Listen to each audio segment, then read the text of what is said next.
Wellington చెప్పాడు, ప్రతి మానవుని ఎందుకును help ever hurt never. Wellington referred to this point, help ever, hurt never. నీ సాధ్యమైనంత వరకు కూడాను ఇతరులకు సహాయం చేయడానికి ప్రయత్నించు. To the extent possible, you try to help others. ఎవరిని బాధ పెట్టడానికి పూనుకోవకు.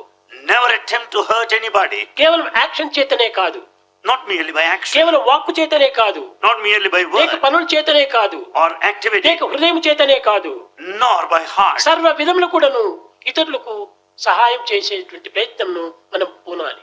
Make every effort to help others in every possible way.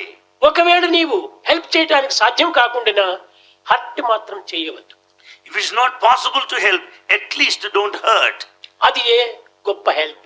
That is the biggest help. ఇలాంటి భావాన్ని మానవుని యందు ఆవిర్భవింప చేసుకొని నిత్య సత్యమైనటువంటి దైవత్వాన్ని విశ్వసించి పవిత్రమైన ప్రకృతిని సార్థకంగా గావించుకోవాలి.